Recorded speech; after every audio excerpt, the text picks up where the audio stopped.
Chers amis, d'abord merci d'être avec nous.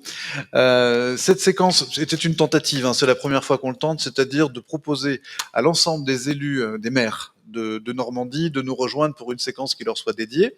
Voilà, il se trouve que nous avons écrit à l'ensemble des associations de maires des départements de Normandie, ainsi qu'aux 2660 communes, avec un succès d'estime, je le dirais. Donc merci aux élus qui sont avec nous. Mais nonobstant, l'intérêt de cette séquence, on va pas le nier, ça va être d'enregistrer des éléments qu'on pourra mettre à leur disposition dans le cadre du replay d'ici une semaine, pour qu'ils aient une vision aujourd'hui de ce que sont susceptibles de faire la région, un département, une intercommunalité et avec l'appui du pôle TESS sur l'innovation territoriale. Donc on va laisser arriver les dernières personnes. Et puis on va se lancer. Donc c'est un petit peu comme si vous assistiez à l'enregistrement d'une émission télévisée, sauf que je ne suis pas Yves Calvi. Mais bon, presque. Ouais, presque. Enfin, si je continue à prendre de l'embonpoint comme ça va être vite réglé. Donc, sans plus attendre, Normandie est très haut débit, à l'adresse des élus. Donc je vous invite à bien regarder la caméra. On va vraiment la jouer comme ça. Normandie est très haut débit.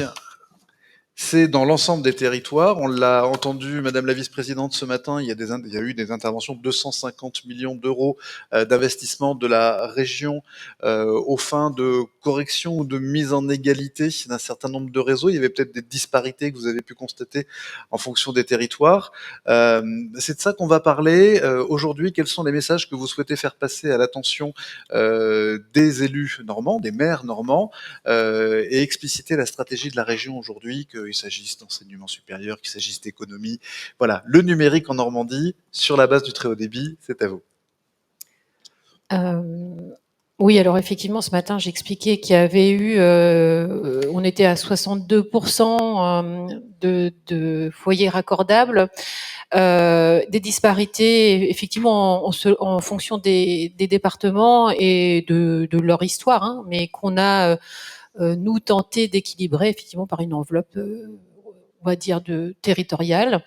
Dans le même esprit, j'ai parlé un peu de médiation numérique ce matin, où la recherche là de la région, c'est la même chose, c'est-à-dire d'équilibrer le territoire. Avec une politique de médiation numérique qui était assez forte en ex-Basse-Normandie, qui a été reprise un peu plus tardivement par la Haute-Normandie sur les espaces publics du numérique et qui a été poursuivie à la réunification.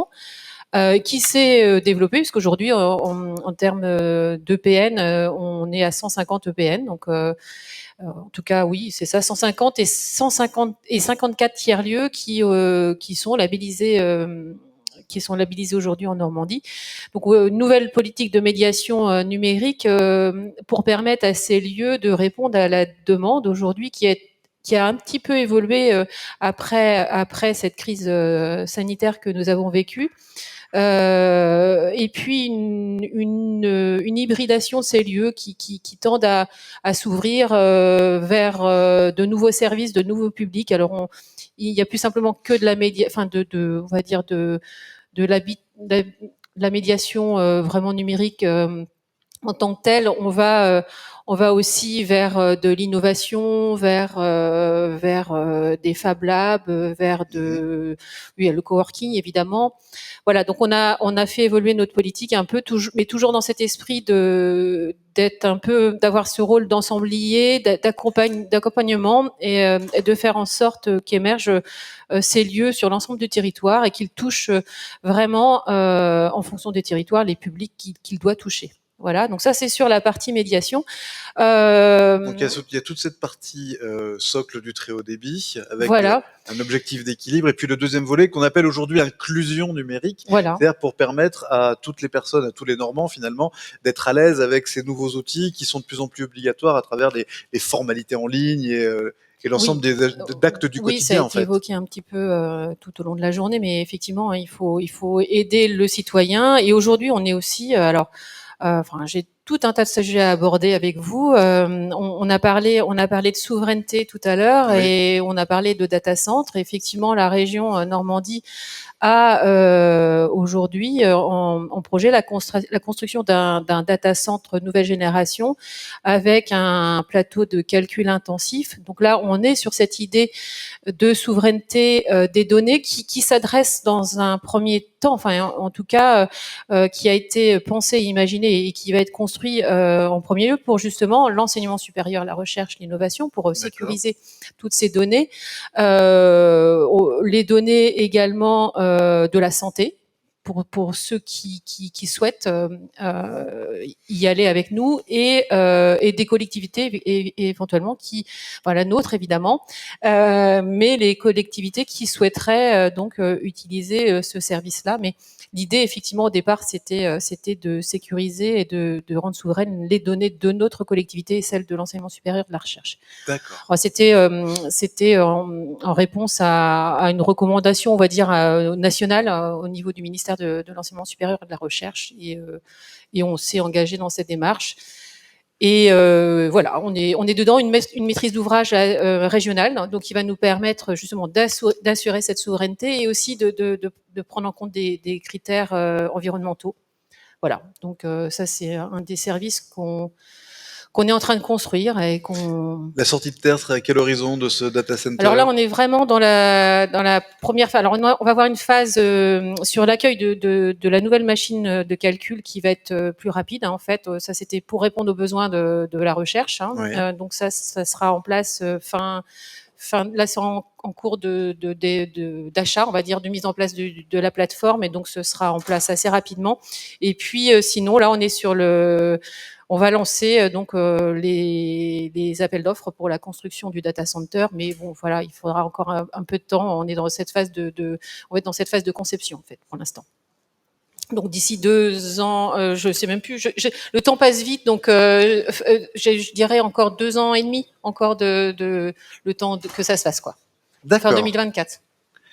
Donc aménagement du territoire, inclusion numérique, enseignement supérieur et recherche. Est-ce qu'il y a d'autres... Alors oui. Voilà, il y a d'autres composantes, notamment peut-être le monde économique, mais je vous laisse effectivement nous dire. Oui. Alors donc là, j'étais sur l'enseignement supérieur et la recherche. Après, la région, elle a déjà mis en place des actions assez nombreuses de soutien, par exemple en termes de formation. On pourrait parler de ce qui a été mis en place cette année avec le pack numérique des lycées, donc avec la remise en location d'un ordinateur à tous les primo-entrants en seconde, avec un accompagnement aussi en partenariat avec des associations, donc l'Institut Break Poverty, l'association Unicité, pour en fait accompagner on va dire les lycéens. Je crois que c'est environ 2000 qu'on a prévu, qui sont un peu plus éloignés de ces usages. Donc là, c'est encore dans cet esprit-là.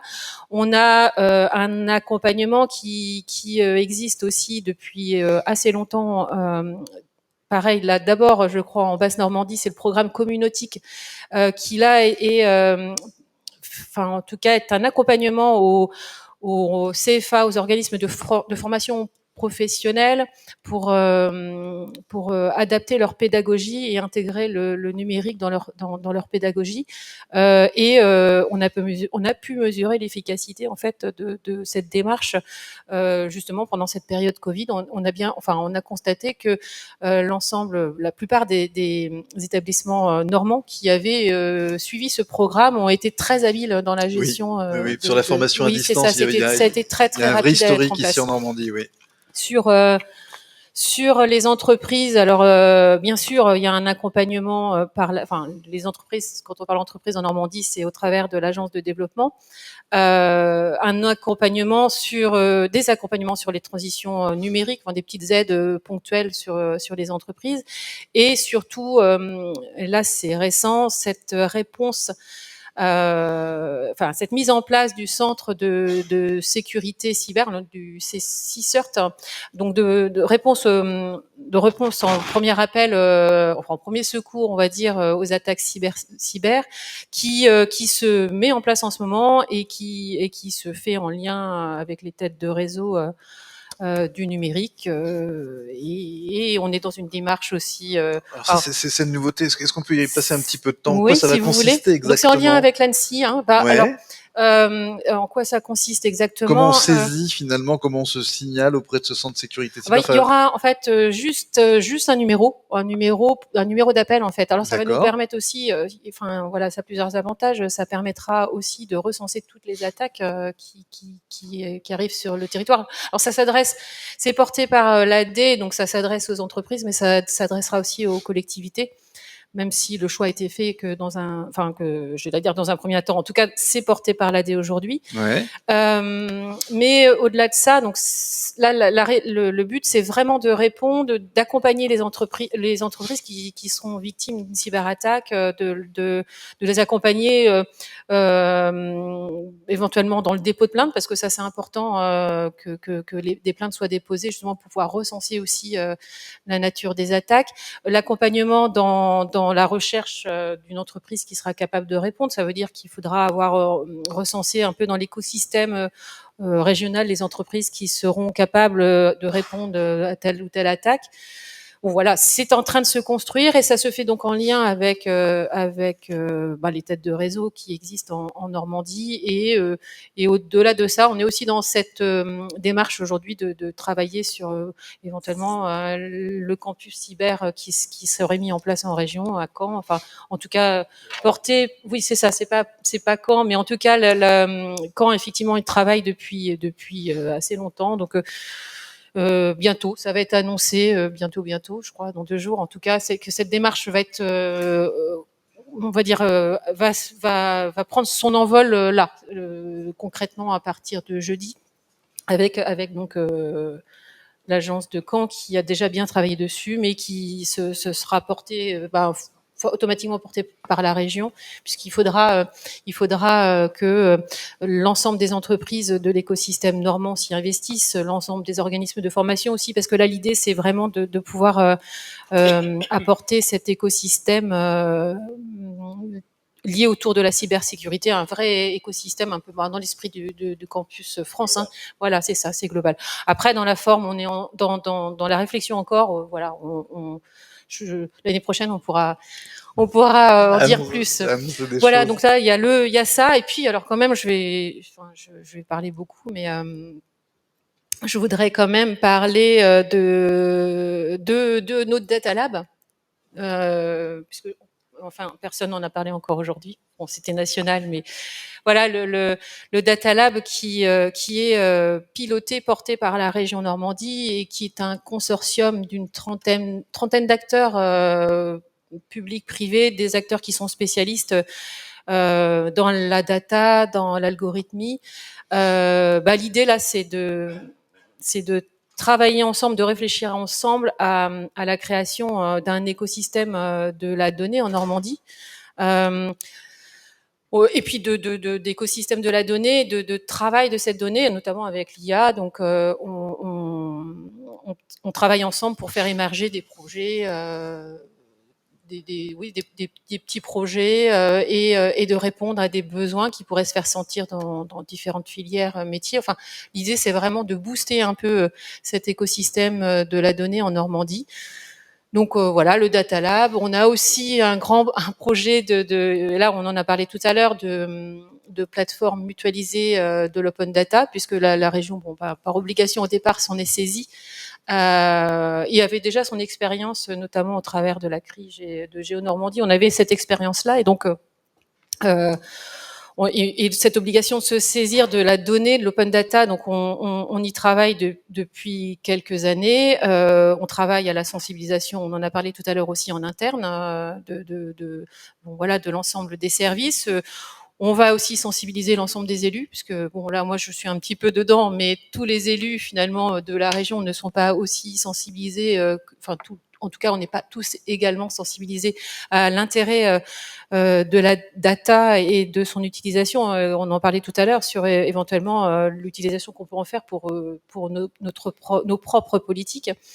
Donc voilà, cette plateforme qu'on souhaite, c'est un projet qui est en cours cette année, qu'on souhaite ouvrir et mettre à disposition. Enfin, en tout cas, on a questionné l'ensemble. On a essayé on va essayer de toucher l'ensemble des collectivités de Normandie, leur proposer ce service de plateforme mutualisée. Donc l'idée, c'est pareil, c'est de pouvoir créer encore de la richesse, hein, que ça soit pour les entreprises. Si on arrive à avoir toutes ces données, d'apporter de la richesse, soit pour les entreprises, soit pour nos élus, soit pour nos politiques, enfin, d'utiliser la donnée. Donc on est un peu dans on tient vraiment, en tout cas, on souhaite être le fer de lance de cette politique de la donnée en région.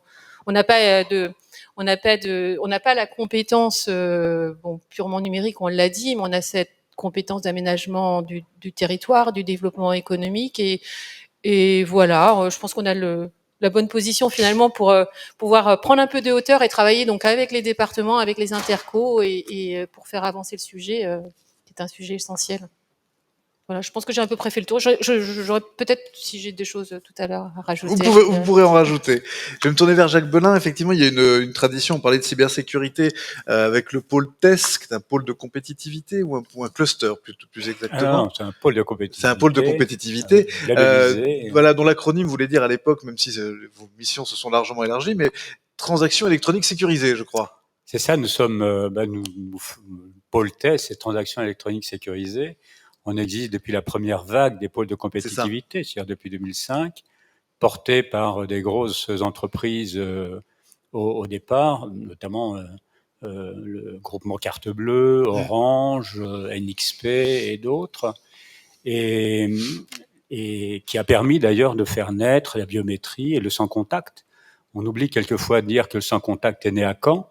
Je le dis, quand j'ai l'occasion de le dire, je le dis. Voilà, le sans contact est né à Caen, poussé en grande partie coordonné par le pôle de compétitivité TES. Et puis, au fil des années, bien évidemment, on continue à nous développer sur la haute technologie numérique, mais au bout d'un moment, quand on a une région, alors à l'époque on n'était que Basse-Normandie, donc une petite région, l'écosystème de haute technologie numérique est relativement restreint. Donc on s'est posé la question de savoir comment poursuivre. On s'est dit, la haute technologie numérique c'est bien, mais encore faut-il qu'elle serve à quelque chose. Donc nous sommes développés sur un certain nombre de pôles d'usage. La santé d'abord, et nous avons été parmi les premiers à permettre la naissance de la télémédecine au travers d'une expérience que je vais vous livrer qui date désormais, qui est la gestion des plaies. Pendant très longtemps, les gens qui avaient des plaies chroniques importantes étaient dirigés très régulièrement sur le CHU ou sur un centre hospitalier relativement important, notamment celui de Caen. Et puis on s'est dit, c'est quand même absurde d'amener des gens d'Argentan, de Cherbourg ou de Livaro au CHU tous les 15 jours ou tous les mois pour traiter le problème des plaies au CES dermato. Et donc, on a contribué à faire émerger des solutions qui ont consisté à former des professionnels de santé, essentiellement alors des pharmaciens, mais aussi des infirmières, de façon à ce que ces professionnels de santé, munis de tablettes, prennent régulièrement des photos de l'évolution des plaies et les transmettent au service comme ça. Donc, je vous parle de ça, ce qui maintenant est complètement courant, mais ça fait, on a travaillé dessus avec les professionnels de santé. Il y a aussi les défibrillateurs. Pardon ? Il y a aussi les défibrillateurs. Pareil, oui, tout à fait. Donc voilà un exemple. Et puis dernièrement, on a organisé une grande journée internationale sur la santé mentale et numérique. Le problème de la santé mentale est un vrai problème, notamment pour les jeunes. L'accès aux psychiatres est de plus en plus difficile parce qu'il y a de moins en moins de psychiatres, il y a déjà de moins en moins de médecins. Alors, a fortiori, c'est une spécialité qui est complètement délaissée par les médecins. Et donc, cette journée de colloque international a permis de proposer un certain nombre de solutions, ou de mettre en lumière un certain nombre de solutions qui étaient possibles de développer. Alors donc, on est très présent dans le domaine de la santé, non seulement auprès des CHU de Caen, de Rouen, mais d'autres systèmes hospitaliers plus modestes. Je pense au mémorial de Saint-Lô, le centre hospitalier d'Évreux, le centre Baclès à Caen et le centre anticancéreux de Becquerel à Rouen. Bref, nous avons une relation très fructueuse avec les différents professionnels de santé. Je rappelle que, juste d'un mot quand même, parce que le pôle de compétitivité, tout le monde ne sait pas, parce que sont des organisations qui peuvent sembler un peu obscures comme ça.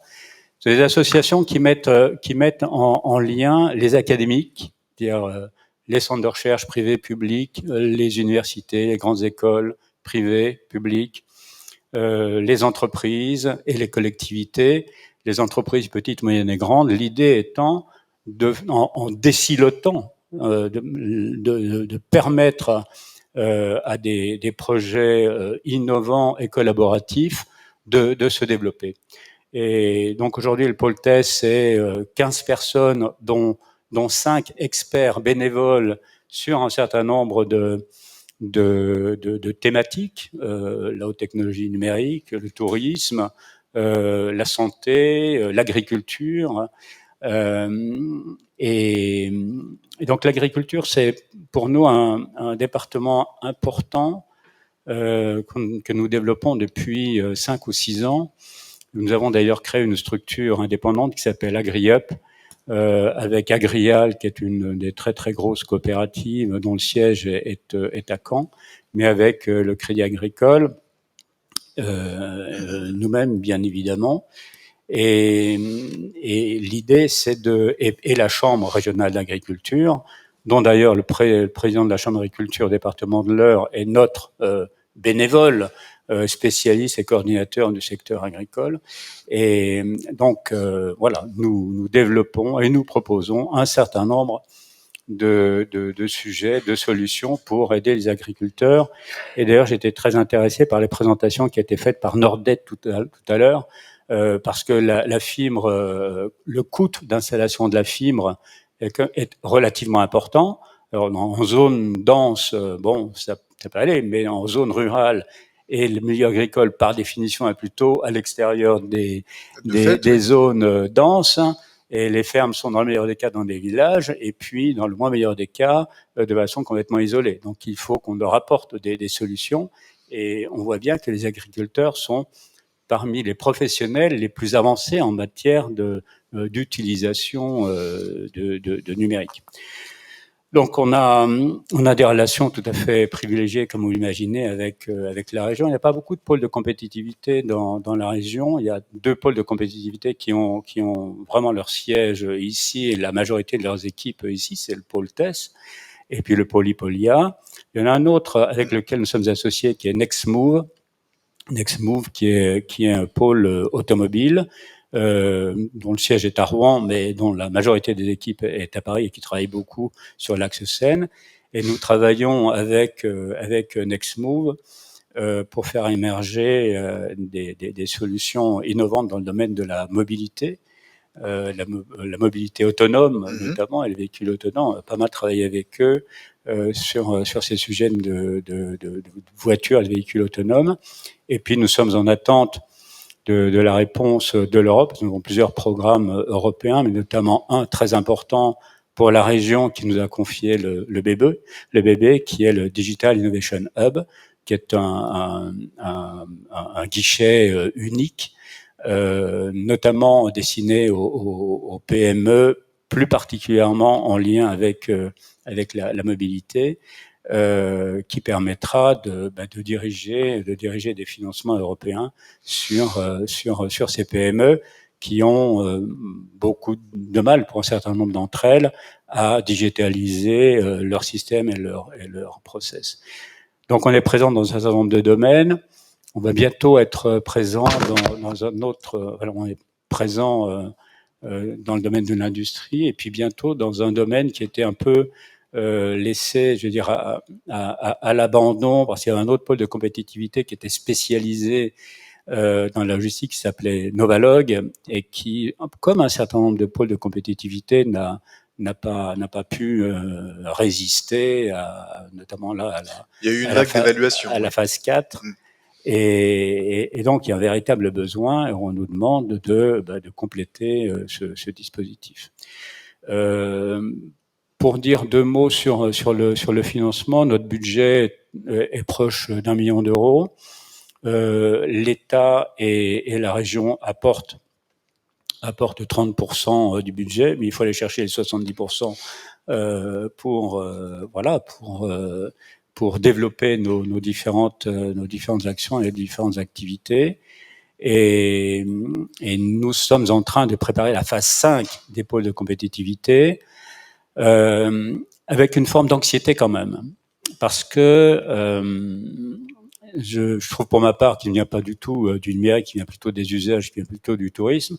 J'ai trouvé que c'était une forme assez extraordinaire et assez innovante pour le coup, pour permettre de désiloter les différents réseaux tels que je l'ai évoqué tout à l'heure et permettre aux gens qui ont des intérêts communs et des compétences complémentaires de travailler ensemble. Et puis, il y a quelques années, le Premier ministre a décidé de transférer les finances aux régions, la partie d'État, la partie que l'État attribuait au pôle de compétitivité est transférée aux régions, en gardant le label pôle de compétitivité. Donc la phase 5 la phase 4 est en train de se terminer. La phase 5, nous sommes en train de commencer à réfléchir à cette phase 5 des pôles de compétitivité pour ce qui nous concerne, sans savoir d'ailleurs si ça va exister, pas exister, et si ça existe, dans quelles conditions ça va exister. Pour ma part, je continue à trouver ce système particulièrement performant, parce que quand on réussit à mettre tout le monde autour d'une table, toutes les compétences autour d'une table, et permettre à ces compétences de s'additionner, de s'ajouter, on sort un certain nombre de projets vraiment pertinents, innovants, et encore une fois pour le plus grand bien de nos concitoyens. Je remarquais ce matin dans les présentations qui étaient faites que il y a seulement 50% des foyers qui pourraient être connectés qui ne le sont pas. Alors, il faut peut-être se poser la question de savoir pourquoi ils ne sont pas connectés. Est-ce que c'est pour des problèmes de prix? Est-ce que c'est pour des problèmes de services? Il y a donc probablement encore beaucoup de services à créer, à inventer pour permettre à nos contemporains de vivre encore mieux, que ce soit en zone urbaine ou que ce soit en zone rurale. Et puisqu'on s'adresse aux élus de la Normandie, aux élus locaux, est-ce qu'ils peuvent travailler avec vous, porter des projets un peu comme, voilà, un élu qui a une idée, qui se dit, moi j'ai envie d'améliorer ça, j'ai envie de faire ci. Est-ce qu'il peut venir dialoguer avec le pôle TES? Parce que vous hébergez aussi des startups.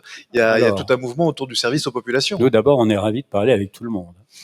Il se trouve que nous sommes beaucoup développés aussi auprès des collectivités. Nous avons une dizaine de collectivités, des grandes, des moyennes, des plus modestes, avec lesquelles on travaille. On travaille beaucoup avec Caen-la-Mer, bien sûr. On travaille beaucoup avec la métropole de Rouen. On travaille avec Le Havre, qui sont adhérents. On travaille avec Saint-Lô. On travaille avec Évreux, avec Dieppe. Et puis avec une collectivité qui est la 6e collectivité de Normandie, qui est la Case. La Case, c'est le bassin industriel Louviers-Val-de-Reuil, qui est le pôle le pôle industriel le plus important de la région. Et c'est probablement la collectivité avec laquelle on travaille le plus et avec laquelle on travaille le mieux. Et je fais le lien avec ce que disait Marc Bourris tout à l'heure. Le président est un artisan convaincu du développement du numérique. D'ailleurs, il est au conseil d'administration, il est administrateur du pôle TES. Et puis son DGS et tous ses directeurs sont complètement dans son sillage, et ce qui fait que les choses vont extrêmement vite. On est en train de travailler avec eux sur un programme complémentaire qui est arrivé comme ça, qui est la valorisation du château de Gaillon. Le château de Gaillon, c'est le premier château Renaissance dans les boucles de la Seine. Et le château de Gaillon, qui est une propriété de l'État, a confié la maîtrise d'ouvrage à la collectivité dont il est question. C'est un bâtiment qui est en cours de restauration, et malgré sa restauration qui va prendre quand même un certain nombre d'années, avant que ce soit terminé, il faut commencer à le valoriser. Et là, on a tout un programme qui va pouvoir se développer au travers de la réalité virtuelle, la réalité augmentée, qui est un programme que vous connaissez particulièrement bien, autant de systèmes qui permettent de valoriser le patrimoine. On voit bien d'ailleurs, dans la région, un exemple que Olivier, tu connais bien aussi, qui est celui du château de Falaise. Château de Falaise, qui est le château de Guillaume le Conquérant. C'est un tas de pierres plutôt sympathiques, etc. Mais il n'y avait pas grand-chose à voir si on n'était pas accompagné par un guide pour la visite. Ils ont mis en place un système de tablettes qui permet de visiter le château et avec ces tablettes, le programme qui est sur ces tablettes de voir comment était, à l'époque de Guillaume le Conquérant, la salle des gardes, les cuisines, ce qu'on mangeait, comment on le préparait, la salle du trône, etc. Et total, le nombre de visiteurs est passé de 1 000 visiteurs à 80 000 visiteurs. Donc on a là. Alors il faut savoir aussi qu'en Normandie, pour boucler avec notre région, on a les meilleurs experts, on a les meilleurs historiens médiévistes, et puis on a un laboratoire de l'université de Caen qui s'appelle le CIREV, qui travaille depuis 1995 sur la 3D, sur la réalité virtuelle, la réalité augmentée. Donc on a un écosystème tout à fait favorable, et puis énormément et un parc patrimonial particulièrement important à valoriser. Donc voilà en quelques mots. Donc les élus, bien évidemment, on est complètement à leur disposition pour l'ensemble des systèmes pour les aider à numériser leurs dispositifs. Merci beaucoup Jacques Belin. Je me suis laissé dire aussi qu'on pouvait faire une visite virtuelle à Vernon. Ça, je vous invite à vous rapprocher d'une association locale qui a fait des choses assez extraordinaires à Vernon dans l'Eure. Merci beaucoup. Donc oui, voilà. Si vous avez des patrimoines à valoriser, à faire vivre, porter au niveau national voire mondial, n'hésitez pas. Aujourd'hui, il y a tout un écosystème, une expertise et aussi des dispositifs d'accompagnement côté région. Voilà, c'est dit et c'était important. Olivier Collin, donc le témoignage d'un département, je rappelle que vous êtes conseiller spécial sur le très haut débit du président du département du Calvados, mais vous êtes également élu local, puisque vous êtes maire de Houlgat. Tout à fait. Hein, ce qui n'est pas rien, ce qui vous occupe bien au quotidien. Quelles sont les opportunités que vous voyez avec ces réseaux, avec le numérique, pour votre commune et par extension pour les autres communes de vos collègues maires? Alors, je crois qu'on vous a préparé un petit slice. 4 slices, non? Non, je les ai pas. Bon, dommage. Dommage parce que ça me plaisait bien de vous montrer cette petite fille qui était pleine de stupéfaction. Ah mais si, je les ai passés ce matin en même temps que vous parliez, mais je vais les remonter, on va remonter, il n'y a pas de souci. Allez-y, si vous pouvez meubler si pendant que je fais la zapette. Globalement, la fibre optique, merci région, parce que fibre Calvados-Normandie, sans la région, on ne serait jamais arrivé. Ça, c'est l'essentiel, il faut le dire. Après, cette petite fille, elle remarque la stupéfaction et la satisfaction d'avoir les données à la vitesse de la lumière. Ça m'accompagne depuis 2018. Alors, conseiller spécial, juste pour que vous sachiez, je suis l'ancien VP du département et la seule et unique condition qu'on m'a donnée pour que je puisse aller m'occuper de ma petite commune Houlgat, c'est tu gardes la fibre. Parce que, comme je vous ai dit ce matin, c'est un peu compliqué la fibre. Alors, quelques points de repère très importants, 265 000 foyers raccordables, 100% de couverture de fibre, grâce à la région là encore. 2017, on fait un avenant et on décide de passer de 190 millions à aujourd'hui 444 millions. C'est-à-dire que la ferme du bout du chemin dans le Calvados, on va et on ira la chercher grâce à notre délégataire. Après, la part publique, c'est 50% département, 50% région. Et globalement, ça fait un tiers pour le département, un tiers pour la région. et le reste, ce sont l'État, la mission très haut débit et l'Europe. Mm. Les chiffres clés, c'est plus de 200 000 foyers éligibles, plus de 50 000 logements raccordés. Et là, je dis, ne nous trompons pas. C'est ce dont j'ai dit ce matin. 200 000 foyers éligibles, seulement 50 000 raccordés. Il faut se poser des questions et je suis d'accord avec toi, Jacques. Là, il faut vraiment se les poser. Par contre, on a, dans le Calvados, une grande satisfaction. Et je peux vous dire que, en dehors de l'agglomération de Caen, de la petite agglomération de Caen et de la moitié de la ville de Lisieux, le département du Calvados a fibré les 154 zones d'activité. C'est-à-dire que où que vous soyez sur une zone d'activité dans le Calvados, en dehors de Caen et de Lisieux, vous avez la fibre. Ce qui fait que nous avons 1200 clients, que l'on prend une dizaine ou au minimum une dizaine de clients par mois, et qu'aujourd'hui, ce que je peux vous affirmer, c'est que 100% des collèges, 100% des lycées, tous les SDIS du Calvados, toutes les ARD, toutes les infrastructures du Calvados, toutes les infrastructures de la région sur le Calvados sont fibrées. Ma plus grande satisfaction, c'est plus de 70% des blocs scolaires. Mmh. C'est-à-dire que les deux grandes missions d'un département, c'est l'humain, l'éducation et la santé. Et donc, nous sommes bien présents. Après, depuis 2021, c'est que du bonheur. C'est un Normand, on se comprend, on se parle. Et le couple, c'est très important pour la réussite de ce projet. Un couple d'élégants délégataires qui ont la même vision. Et ça, je pense que c'était, pour moi, c'est une satisfaction, c'est vraiment un plaisir. Alors, je ne vais pas revenir sur ce que on a vu ce matin. Et effectivement, Altitude Infra a finalisé la reprise de la DSP Fibre Calvados Normandie. Le raccordement, faire face à l'explosion des demandes et des échecs de raccordement, mais ça, on le travaille. On ne va pas revenir non plus sur le mode de stock. Réduire le délai, effectivement, des pannes, parce que ça, c'est très, très important. Là, je voulais absolument qu'on vous les montre. Alors, certains de vos collègues maires les ont vus. Ça, si vous voulez, celle du bas, là, où c'est chirurgical, ça m'effraie. C'est Honfleur, j'allais dire, la réparation, la remise à niveau, ça a demandé 1 mois. Je ne sais pas si vous imaginez la perte de temps et le gâchis financier. Ah oui, non, mais c'est scandaleux. Après, moi, je voulais surtout m'arrêter sur cette page. Les usages de demain.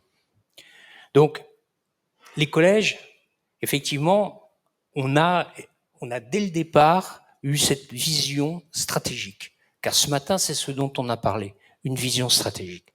Qu'est-ce qui s'est passé? Nous sommes en 2010, et là, l'État avait fait son appel à projet. L'appel à projet de l'État, c'était de dire aux grands opérateurs nationaux, qu'est-ce que vous allez faire pour le Calvados?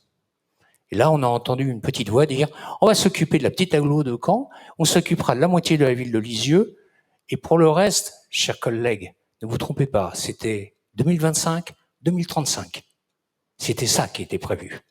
Et donc, le département du Calvados s'est positionné sur quelque chose qui n'était pas sa compétence.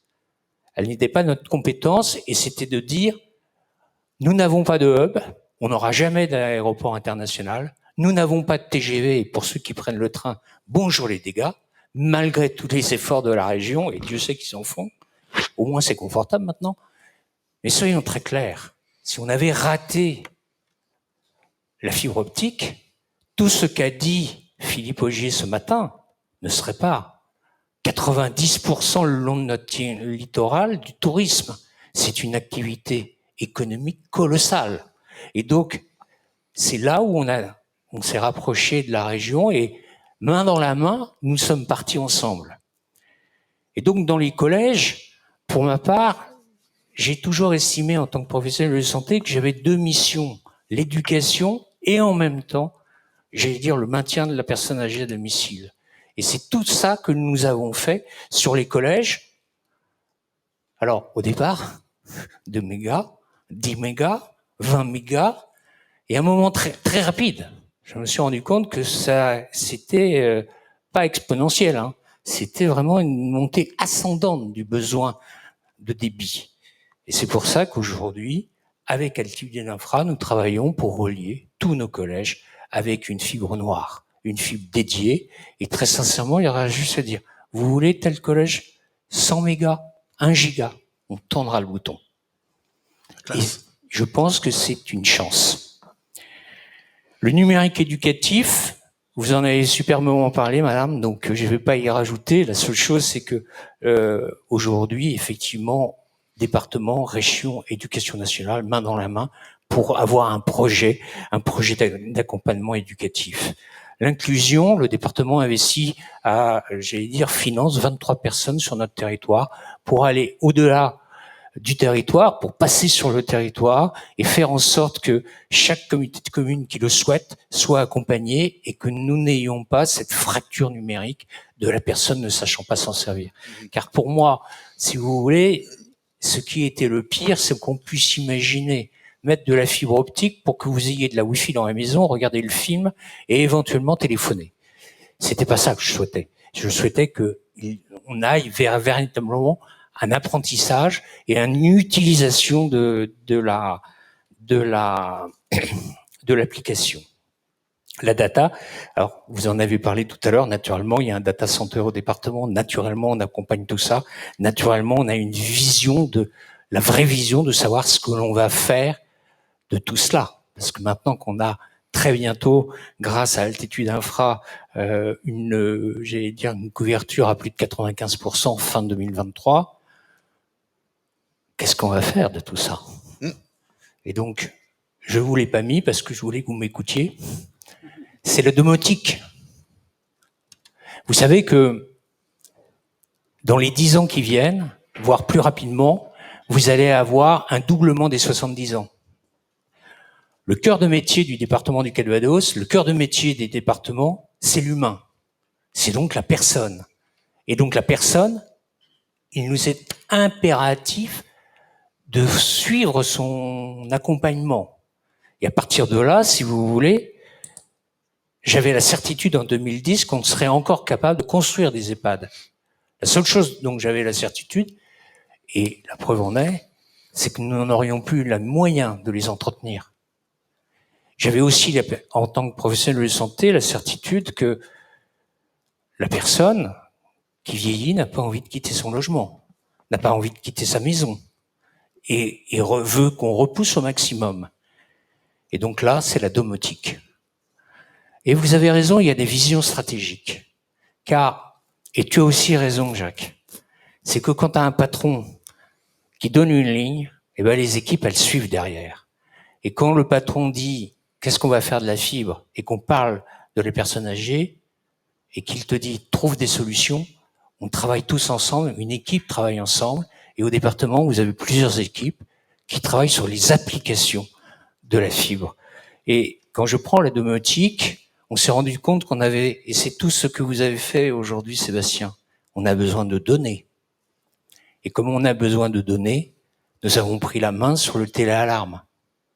Aujourd'hui, avant mon départ, j'ai manœuvré pour que nous ayons dans la main, avec une DSP, Vitalis, nous avons un seul et unique opérateur sur l'intégralité du territoire du Calvados. C'était pas pour aller enquiquiner les CCAS, mais c'était pour uniformiser notre option, préparer la domotique avec des applications. Et je vais vous en donner une très simple. Aujourd'hui, le téléalarme, il est distribué partout, à un prix constant, défiant toute concurrence. On est à 12 €. Pour ce prix-là, vous avez une boîte à clés, vous avez un détecteur de choc, vous avez un appel une fois par mois, etc., etc. Mais demain, j'ai la fibre. J'ai un chemin lumineux au pied de mon lit. Le chemin lumineux. Savez-vous que 70% des cols du fémur se font la nuit en se levant? Là, la personne âgée commence à se lever, ça s'allume. Et ça ne peut se faire que grâce à la domotique. Et le col du fémur, c'est l'entrée dans la dépendance. Le col du fémur, passé 80 ans, tu ne t'en remets pas. C'est le début de la fin, et très rapide. Et avec humour, je vous dirais, mais j'espère très lointain, J'ai deux de mes enfants qui sont à l'étranger, qui vivent à l'étranger. Je souhaiterais que, à 18h, ils me disent « Papa, ça suffit, je t'ai déjà dit à 18h, je veux que tes volets soient fermés. » Et lui, il appuiera sur un bouton et les volets se fermeront. Vous savez, la domotique, c'est pour moi, professionnel de santé, une des choses les plus importantes sur une toute petite puce. Cette puce, elle se met sur la détection de la consommation d'eau. Je ne consomme pas d'eau, je ne bois pas d'eau. Ça s'appelle un syndrome de glissement. Et le syndrome de glissement, la fin, elle est très proche.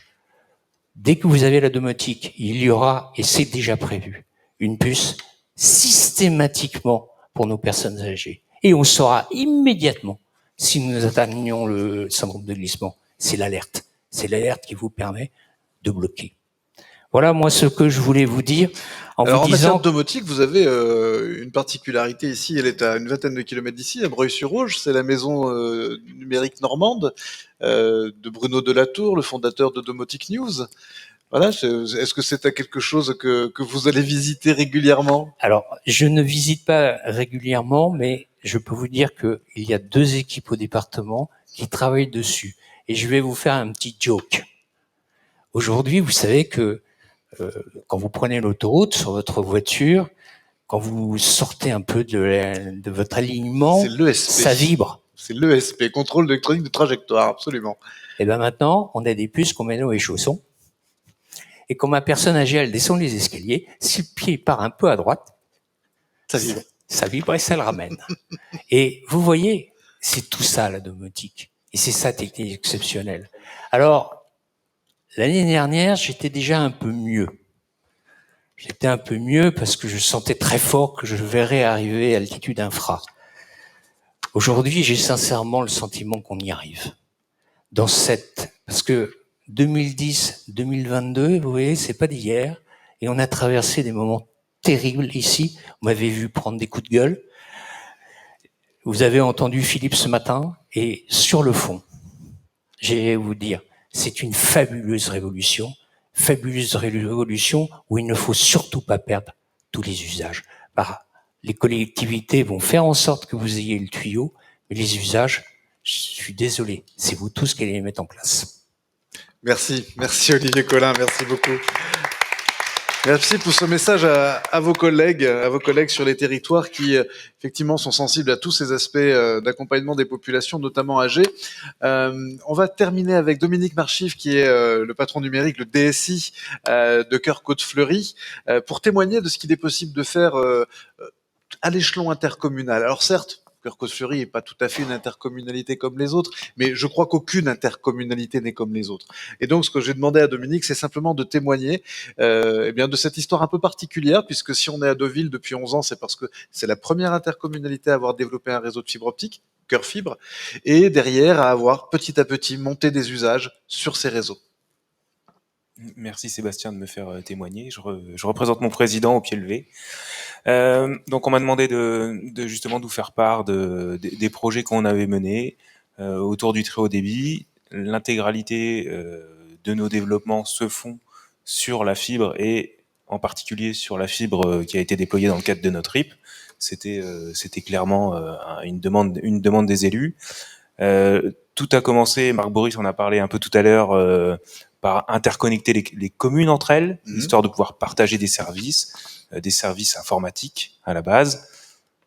Ça s'est fait directement avec de la fibre noire, ce que vous faites maintenant avec les collèges, et je pense que c'est une très très bonne idée. Ça vous permet de démultiplier les débits et surtout d'être tranquille pendant de très nombreuses années. On a fait le choix dès l'origine de faire ce qu'on appelle de l'IRU, c'est-à-dire qu'on achète sur des longues durées et on s'inscrit dans le temps long les fibres.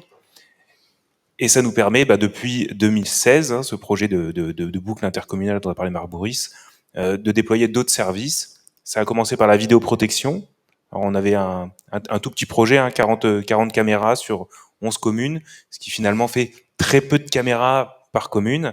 Néanmoins, il n'y a pas de compétences police mutualisées, donc chaque commune voulait pouvoir exploiter ces images. Donc on s'est appuyé sur ce premier réseau de fibre optique pour ramener les images dans chaque commune.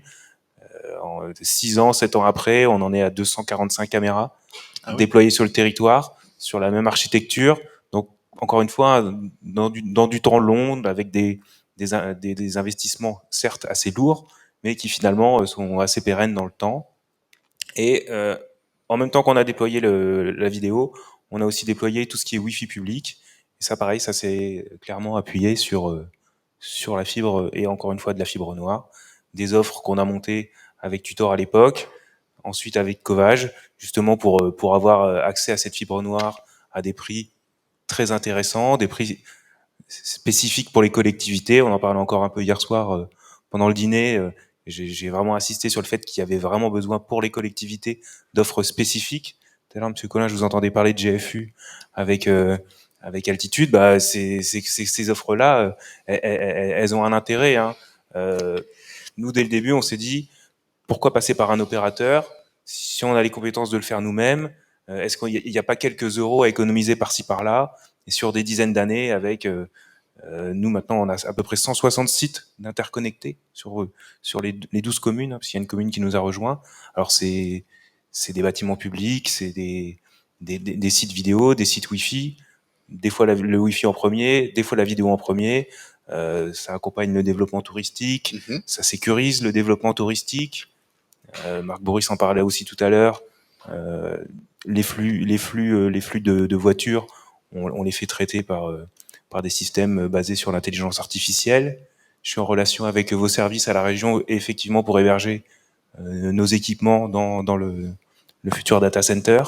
Alors, il est un tout petit peu loin pour y aller avec de la fibre noire, mais ça, c'est une histoire d'offre. On va voir ça avec Altitude. Donc, du coup, ouais, effectivement, des traitements d'intelligence artificielle pour exploiter toute cette masse de données. Et puis, je suis vraiment hyper content de ce que disait Antoine Darod tout à l'heure sur la souveraineté de la donnée, parce que c'est quelque chose que je défends auprès des élus depuis le début. Hein, la fibre noire, c'est de la souveraineté. Hein, on coupe le tuyau, on est isolé. Alors, isolement, autant de la mondialisation, c'est pas, ça mâche pas trop. Par contre, dès qu'on rentre dans des zones de turbulence comme en ce moment, on est bien content de pouvoir fermer la porte. On est bien content de pouvoir fermer la porte si besoin. La cyber, bah, voilà, le SOC dont vous parliez tout à l'heure, c'est des super projets. On va s'inscrire aussi là-dessus pour en profiter. Donc, il y a beaucoup de choses à faire, en tout cas avec la fibre, encore plus avec les RIP. On a une région avec des taux de déploiement hyper importants. Hein. Sur le département aussi, hein, les 100%, ça a fait sourire depuis 10 ans. Néanmoins, au fur et à mesure, on s'en approche.